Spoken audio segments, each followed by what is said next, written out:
Praise Lord. आज हमारे मनन का विषय है संत लूकस का सुसमाचार अध्याय 10 पद संज्ञाएं 38 से लेकर। ईसा यात्रा करते करते एक गांव आए और मर्था नामक महिला ने अपने यहां उनका स्वागत किया। उनके मरियम नामक एक बहन थी जो प्रभु के चरणों में बैठकर उनकी शिक्षा सुनती थी। परंतु मर्था सेवा सत्कार के अनेक कार्यों पर व्यस्त थी। उसने पास आकर कहा, प्रभु क्या आप यह ठीक समझते हैं कि मेरी बहन ने सेवा सत्कार का पूरा भार मुझ पर ही छोड़ दिया है? उससे कहिए कि वह मेरी सहायता करे।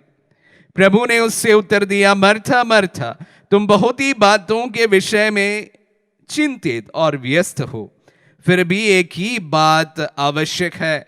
मरियम ने सबसे उत्तम भाग चुन लिया है, वह उससे नहीं लिया जाएगा। क्रिस्त में प्यारे भाई और बहनों, फिर से मर्था और मरियम का वो चिर परिचित घटना जो पवित्र बाइबल से हम बारंबार सुने हैं, और मैं मर्ता का पक्ष रखते हुए बारंबार इस पर मैं आप सबों के साथ मनन किया भी हूं।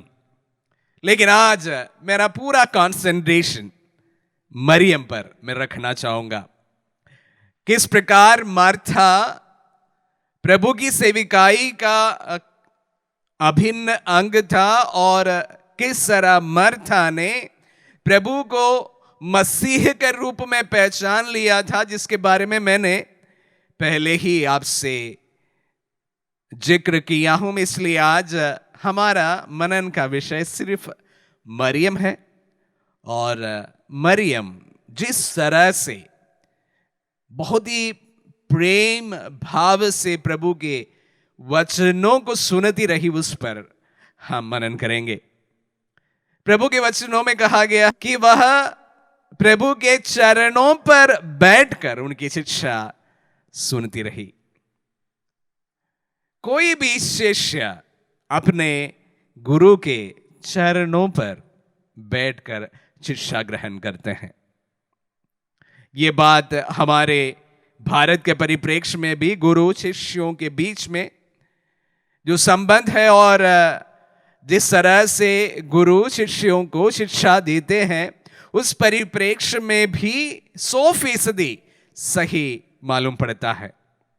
और यहां पर अभी चित्र लगभग उसी प्रकार का है। प्रभु बैठे हैं, अवश्य उनके साथ में शिष्य भी है, और उनकी शिक्षा सुनते हुए मरियम उनके कदमों पर बैठी है।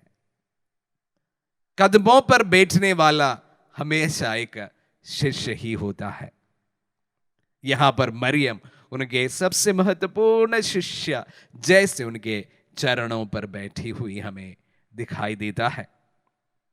पूर्ण समर्पण के साथ, पूर्ण भक्ति के साथ वह अपने गुरु की शिक्षाओं को ध्यान दे रही है। इस परिप्रेक्ष्य में मर्ता आकर सारे कंप्लेन प्रभु के सामने करते हैं, तो प्रभु कहते हैं, अवश्य मरियम ने अच्छा भाग चुन लिया है, वो उनसे नहीं लिया जाएगा। प्यारे भाई और बहनों, प्रभु की शिक्षा कभी भी हमें सुनना हो, उनके चरणों पर बैठे जाना बहुत जरूरी है। कोलाहल के बीच में प्रभु की आवाज सुनना शायद मुश्किल है। अनेक आवाजों के बीच में, तनाव के बीच में प्रभु के आवाज को सुनना, पहचानना, समझना मुश्किल है। कभी भी किसी का भी अगर शिक्षा को पूरी तरह से अगर हमें ग्रहण करना हो, तो शांत रूप से उनके कदमों पर बैठना बहुत जरूरी है। यहां पर मरियम वही करती हुई हमें दिखाई देता है, प्रभु के चरणों पर बैठकर प्रभु की बातों को सुनती हुई मरियम। और हालांकि मरियम और मरियम मगदलेना एक ही व्यक्ति है, इस पर कोई ठोस सबूत हमारे पास में नहीं है। जिस वक्त मरियम मगदलेना ने प्रभु को पहचान लिया था और उन्हें रोकने की जब चेष्टा करी थी, मरियम मगदलेना से प्रभु कहते हैं, चरणों पर लिपट कर मुझे मत रोकना। प्यारे भाई और बहनों, हालांकि यहां की मरियम, बेथनी की मरियम और मरियम मगदलेना एक व्यक्ति है, ऐसे हमें ठोस सबूत नहीं हमारे सामने, फिर भी परामर्श में मैं ये लेके आना चाहूंगा कि ये मरियम जो है प्रभु के चरणों पर बैठी हुई एक महिला है।